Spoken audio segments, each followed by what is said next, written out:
Hello વિદ્યાર્થી મિત્રો, હું તમારું માનવ ક્લાસીસમાં ફરી હાર્દિક સ્વાગત કરું છું.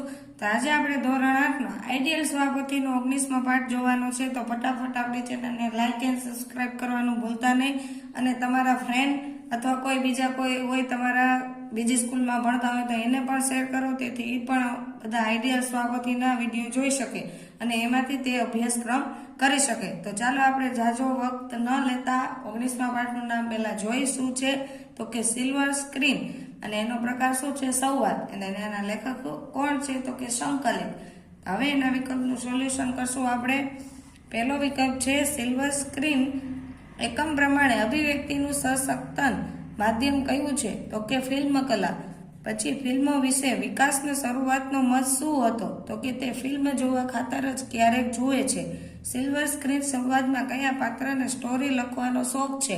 તો કે વિશાખા. મેયશ્રીએ કયા દિવસ નિમિત્તે ફિલ્મ સેમિનારનું આયોજન થયું હોવાનું જણાવ્યું? તો કે વિશ્વ નાટ્ય દિવસ. વિશ્વ રંગભૂમિ દિવસ કઈ તારીખે હતો? તો કે 27 માર્ચ. ડોક્ટર ભાસુ કઈ ફિલ્મના નિર્માણમાં વ્યસ્ત હતા? તો કે જનનાયક બિરસા મુંડા. ડોક્ટર બાસુ શર્માના મતે ફિલ્મ શાનું માધ્યમ છે? તો કે શિક્ષણનું માધ્યમ પણ છે. હવે છે ડોક્ટર બાસુ શર્માના મતે ફિલ્મ જોવાની સ્કિલ કોના જેવી છે? તો કે પુસ્તક વાંચવા જેવી. ફિલ્મ જોવામાં કઈ બાબત મહત્વની છે? તે ડોક્ટર બાસુ શર્માએ અનુજને જણાવ્યું. તો કે તે માત્ર આંખ અને મગજનું માધ્યમ છે. હવે નીચે છે એની ખાલી જગ્યા. પહેલી ખાલી જગ્યા છે સુહાસ અને તેના મિત્રો ખાલી જગ્યા સેમિનારમાં પહોંચવાની વાત કરે છે. તો કે ફિલ્મ. ડોક્ટર બાસુ ખાલી જગ્યા માટે ખાસ પ્રોગ્રામ કરી રહ્યા હતા. તો કે વિદ્યાર્થીઓ. વિશાખાએ ખાલી જગ્યાને સાંભળવાનો સમય કાઢ્યો. તો કે બાસુદા. શહેરના ઓડિટોરિયમમાં યોજાયેલ સેમિનારના અતિથિ વિશેષ ખાલી જગ્યા હતા. ડોક્ટર શર્માજી. ફિલ્મ દ્વારા મનોરંજનની સાથે ખાલી જગ્યા કરવાની તક મળે. તો કે મનોમંથન. બાસુ સરને ખાલી જગ્યા વિશે બોલવા સાંભળવા એક લાવો છે. ફિલ્મ એટલે જીવનના વિવિધ ખાલી જગ્યાની ભૂમિ, એક રંગમંચ છે. તો કે રંગો. ડોક્ટર બાસુએ સેમિનારમાં ખાલી જગ્યા દ્વારા વિદ્યાર્થીઓને જ્ઞાન આપ્યું. તો કે પ્રશ્નોત્તરી. ડોક્ટર બાસુ માટે એક સમયે ખાલી જગ્યા તંગીને કારણે ફિલ્મ બનાવવી શક્ય ન હતી. તો કે આર્થિક. ખાલી જગ્યા બનાવ્યાના થોડાક જ વર્ષોમાં ડોક્ટર બાસુએ ફિલ્મ નિર્માણમાં ઝંપલાવ્યું. તો કે અધ્યાપક. આ બાજુ ખરા ખોટા આપેલા છે. પહેલું ખરું ખોટું જોઈ તો કે ફિલ્મ ઉદ્યોગ અનેક લોકોનો રોજગાર આપે છે. તો કે સાચું. દરેક ફિલ્મ 3 કલાક જેટલી લાંબી હોય છે. તો કે ખોટું. ફિલ્મ બધી જ કલાઓને પોતાનામાં સમાવે છે. તો કે સાચું. ફિલ્મ જોવી એ પણ એક સ્કિલ છે. સાચું. ફિલ્મ જોવા દર્શક પક્ષે ઘણી સજ્જતા જોઈએ. સાચું. ફિલ્મમાં પણ જીવનનું નિરૂપણ હોય છે. સાચું. ફિલ્મના કલાકાર પોતે જ પોતાના અવાજમાં હંમેશા ગીત ગાતા હોય છે. ખોટું. ફિલ્મના પાત્રો મંચ પર જીવિત અભિનય કરતા હોય છે. ખોટું. હવે છે વાક્ય ઘટના પ્રમાણે ગોઠવવાના છે. તો આપણે પાઠના આધારે નંબર આપેલા છે તે તમે જોઈને પણ કરી શકો છો. નીચે તમને આપેલું છે કોણ બોલે છે તે લખો. પહેલું વાક્ય જો વિકાસ ચાલ જલ્દી સેમિનાર હોલમાં પહોંચીએ. તો સુહાસ. મને ફિલ્મ બિલમમાં બહુ રસ નથી. વિકાસ બોલે છે. સ્ટોરી તો હું લખવાની જ. વિશાખા કહે છે. હું મેયશ્રીને વિનંતી કરું છું કે પ્રાસંગિક વાત કરે છે. સુદોષક. ડોક્ટર બાસુ છેક મુંબઈથી આપણે આંગણે પધાર્યા છે. મેયર. શિક્ષણ આપવું એ શિક્ષક માટે ગૌરવનું કાર્ય છે. તો કે ડોક્ટર બાસુ. શું ફિલ્મ ક્ષેત્રને વ્યવસાય તરીકે સ્વીકારી શકાય? અનુજ. પછી છે ફિલ્મ સમજવાની સજ્જતા કેવી રીતે કેળવી શકાય? તો કે ઈશ્વર. આ માટે હું સંસ્થા વતી ડોક્ટર બાસુ શર્માજી સરનો આભાર માનું છું. શિક્ષક શ્રી મુકુંદભાઈ. ચલો હવે નીચે છે 1-2 વાક્યના ઉત્તર. તો પહેલો પ્રશ્ન છે મેયશ્રીએ ડોક્ટર બાસુનું સ્વાગત કઈ રીતે કર્યું? તો કે મેયશ્રીએ ડોક્ટર બાસુનું સ્વાગત સ્વામી દયાનંદ સરસ્વતી લિખિત સત્યાર્થ પ્રકાશ પુસ્તક આપીને કર્યું. મેયશ્રીના મતે ફિલ્મ કઈ કલા જેવું સશક્ત માધ્યમ છે? તો કે સાહિત્ય, સંગીત અને ચિત્રકલા જેવું. ફિલ્મ ક્ષેત્રે ડોક્ટર બાસુ કઈ બાબતોમાં સુપ્રસિદ્ધ છે? તો કે ફિલ્મકાર, દિગ્દર્શક અને ફિલ્મ વિવેચક. ચોથો પ્રશ્ન છે, ડોક્ટર બાસુના મતે શિક્ષણ આપવું એ કોઈ પણ શિક્ષક માટે કેવું કામ છે? તો કે એ કોઈ પણ શિક્ષણ માટે ગૌરવનું અને રાષ્ટ્ર સેવાનું કામ છે. ડોક્ટર બાસુને બાળપણથી શાનો શોખ હતો? તો કે ફિલ્મ જોવાનો. ફિલ્મ ક્ષેત્રને વ્યવસાય તરીકે સ્વીકારી શકાય તેવું ડોક્ટર બાસુ શર્મા શા માટે કહે છે? તો કે ડોક્ટર બાસુ શર્માના કહેવા મુજબ ફિલ્મ ક્ષેત્રને વ્યવસાય તરીકે સ્વીકારી શકાય કારણ કે તેનાથી અનેક લોકો રોજગારી આપી શકાય છે. દર્શક અને ભાવક વચ્ચે શું ફેરફાર છે? તો કે ફિલ્મ જોનાર જ્યારે ભાવક એટલે ફિલ્મની કલાને માણનાર અને સમજનાર. વિકાસનો ફિલ્મ પ્રત્યેનો નકારાત્મક મત શું હતો? તો કે નકારાત્મક એવો હતો કે તે લોકોને ગેરમાર્ગે દોરે છે. ડોક્ટર બાસુ શર્માના મતે ફિલ્મમાં કઈ કઈ કલાઓ સમાયેલી છે? તો કે નાટક, નૃત્ય, અભિનય, ગીત, સંગીત જેવી અનેક કળાઓ સમાયેલી છે. ડોક્ટર બાસુ શર્માના મતે જો દર્શક સજ્જન હોય તો શું થઈ શકે? તો જો દર્શક સજ્જન હોય તો ફિલ્મની ઝડપ સાથે તાલ ન મિલાવી શકે. શિક્ષક મુકુંદભાઈએ અંતમાં ફિલ્મ સેમિનારનો મુખ્ય ઉદ્દેશ શું જણાવ્યો? મુકુંદભાઈના જણાવ્યા મુજબ ફિલ્મ સેમિનારનો મુખ્ય ઉદ્દેશ વિદ્યાર્થીઓના એક વ્યક્તિ તરીકેના ઘડતરમાં ઉપયોગી થવું એ હતો. નીચે છે 2-3 વાક્યના ઉત્તર લખો. પહેલું છે, લે તને તો મજબૂત ટેકેદાર મળી ગયો એવો વિકાસ કોને કહે છે? શા માટે? તો કે સુહાસની સાથે ફિલ્મ વિશેના સેમિનાર જવા માટે ઈશ્વર પણ તૈયાર થઈ જાય છે. તે પણ સુહાસની જેમ ખૂબ જ ઉત્સાહી હોય છે અને ફિલ્મ અને ડોક્ટર બાસુ વિશે સમર્થ આપતો હોય છે. માટે વિકાસ સુહાસને કહે છે કે તને તો મજબૂત ટેકેદાર મળી ગયો.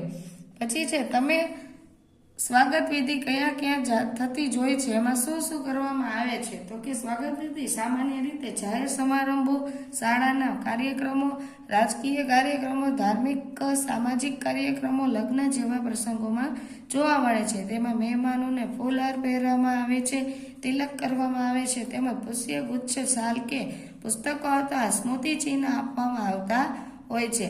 ડોક્ટર બાસુ શર્મા અધ્યાપક છોડીને ફિલ્મ ક્ષેત્રમાં શા માટે આવ્યા? તો કે ડોક્ટર બાસુ શર્માને બાળપણથી જ ફિલ્મો જોવાનો શોખ હતો. શાળા કોલેજમાં સમયમાં નાટકોમાં પણ ભાગ લેતા, એક પાત્રીય અભિનય અને એકાંકી લખીને ભજવતા હતા. તેઓ ફિલ્મ બનાવવામાં પોતાના સપનાને પૂર્ણ કરવા માટે અધ્યાપન છોડીને ફિલ્મ ક્ષેત્રમાં આવ્યા. ડોક્ટર બાસુ પોતાને વિશાળ ફલક પર અધ્યાપક શા માટે માને છે? ડોક્ટર બાસુ માને છે કે ફિલ્મ પણ શિક્ષકનું માધ્યમ છે. શાળા કોલેજમાં એક ક્લાસરૂમમાં વ્યાખ્યાનો દ્વારા શિક્ષણ અપાય છે, જ્યારે ફિલ્મ દ્વારા આખા સમાજને અને રાષ્ટ્રને શિક્ષિત કરી શકાય છે, જે એક અધ્યાપકનું કાર્ય છે. આમ તો બાસુ પોતાને વિશાળ ફલક પર અધ્યાપક માને છે. 5મો પ્રશ્ન છે, ફિલ્મ ઉદ્યોગે લોકોને કઈ રીતે રોજગાર આપે છે? તો કે લોકોને રોજગાર પૂરી પાડે છે અને ફિલ્મ નિર્માણની પ્રક્રિયામાં કથા લેખક અથવા સ્ક્રિપ્ટ રાઇટર એટલે કે જે લેખક બધા ડાયલોગની લખતા હોય એ છે, સંવાદ લેખક, દિગ્વિજય, દિગ્દર્શક, ગીતકાર, સંગીતકાર, અભિનેતા, અભિનેત્રી, કેમેરામેન, મેકઅપમેન, નૃત્ય નિર્દેશક, કલા નિર્દેશક, એડિટોરિયમ, ટેકનિશિયન અને અન્ય ઘણા કલાકારો તથા કારીગરો જેવા ઘણા લોકોને કામ મળે છે. આ રીતે ઘણા પરિવારોનું ગુજરાન ચાલે છે. આમ આ ક્ષેત્ર એક મોટા વ્યવસાય તરીકે ઉભરી આવે છે અને કાર્યકુશળતા પ્રમાણે રોજગાર આપે છે. ફિલ્મ બધી જ કલાઓને પોતાનામાં સી રીતે સમાવી લે છે? તો કે ફિલ્મમાં વિવિધ કલાઓને એક સાથે લાવીને એક સંપૂર્ણ અનુભવ બનાવે છે. તેમાં સ્ટોરી કહેવા માટે સાહિત્ય, દ્રશ્યોને જીવિત બનાવવા માટે ચિત્રકલા અને ભાવનાઓ વ્યક્ત કરવા માટે સંગીત, પાત્રોના હાવભાવ અને હલનચલન માટે અભિનય અને નાટ્યકલા, કેટલીક નૃત્ય કલા પણ સમાયેલી હોય છે. આમ ફિલ્મ બધી જ કલાઓને પોતાનામાં સમાવી લે છે. ફિલ્મ જોતી વખતે કઈ કઈ બાબતોનું ધ્યાન રાખવું જોઈએ? તો કે ફિલ્મ જોતી વખતે માત્ર મનોરંજન પર ધ્યાન આપવાને બદલે તેને આંખ અને મગજની જોવી જોઈએ. તો ડોક્ટર બાસુ શર્માના મતે ફિલ્મ જોવી એ પુસ્તક વાંચવા જેવી એક સ્કિલ છે, જેમાં વાર્તા, પાત્રોના સંવાદો, કલાકારોના અભિનય, ગીત, સંગીત, પ્રકૃતિ નિરૂપણ અને ભાવિ સંદર્ભો જેવી બાબતોને ઊંડાણપૂર્વક સમજાવવાનો પ્રયાસ કરવો જોઈએ. જો દર્શક સર્જન હોય એટલે કે સમજણ સભ્યતા અને સંસ્કાર સાથે ફિલ્મ ન જુએ તો તે ફિલ્મની ગતિ સાથે તાલ મિલાવી શકતો નથી. ક્યારેક ગેરસમજ પણ થઈ શકે છે. તેથી ફિલ્મના કલાત્મક અને શૈક્ષણિક પાસાને સમજવાનો પ્રયાસ કરવો જોઈએ. ડોક્ટર બાસુ શર્માએ સજ્જતાનો અર્થ શું સમજાવ્યો? સમજાવતા એટલે સમજણ, સભ્યતા અને સંસ્કાર. કોઈ પણ સ્થિતિ પરિસ્થિતિ સ્થિર રહીને ચિત્તને એકદમ શાંત રાખવાની કળાને પણ સજ્જતા કહી શકાય. સિરિયલ અને ફિલ્મ વચ્ચે શું ફરક હોય? સિરિયલ અને ફિલ્મ વચ્ચેનો મુખ્ય ફરક એ છે કે ફિલ્મ એક સંક્ષિપ્ત અને સંપૂર્ણ સ્ટોરી હોય છે જે નિશ્ચિત સમયગાળા એક જ બેઠકે પૂરી થાય છે, જ્યારે સિરિયલ એક લાંબી અને ધારાવાહિક સ્ટોરી હોય છે જે અનેક એપિસોડમાં વિસ્તરે છે અને દર્શકોને લાંબા સમય સુધી જોડી રાખે છે. તે બંનેની વચ્ચે લંબાઈ અને બંધારણ, નિર્માણ, પ્રદર્શક ઉદ્દેશ્ય વગેરે બાબતોમાં પણ ફરક જોવા મળે છે. નીચે તમને પ્રશ્નોના ઉત્તર આપેલા છે. પાત્ર પરિચય ડોક્ટર બાસુ શર્મા, મોરદાસરમાં તમને પૂછાય છે, જેથી ખાસ કરીને વિદ્યાર્થી આ પ્રશ્ન તમારે પાકો કરી લેવો, કેમ કે દર વખતે પાત્ર પરિચય પરીક્ષામાં હોય જ છે. નીચે છે સિલ્વર સ્ક્રીન પાઠમાંથી ફિલ્મ અંગેની કઈ જાણકારી મળી તે વિગત જણાવો. આમાં અમુક વાક્ય તમે જે આગળના નાના પ્રશ્ન જોયા અથવા ટૂંકમાં ઉત્તર જોયા તેમાંથી પણ લખી શકો છો. એટલે આ તમે એકવાર જોશો ત્યાં તમને એમને આવડી જશે. પાછળ હવે માગ્ય મુજબ આપેલું છે તે તમે આમાં ઉતારીને આપેલું છે અને તમે જોઈને પણ લખી શકો છો.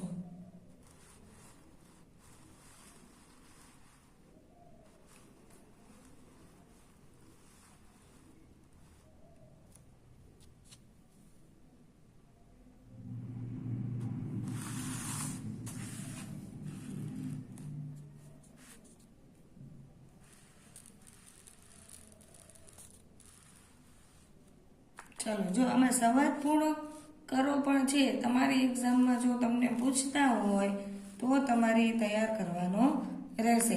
નીચે તમને સમાનાર્થી શબ્દ આપેલા છે. પહેલું છે તક, તો લાભ અથવા અવસર, કોઈ પણ એક લખી શકો છો.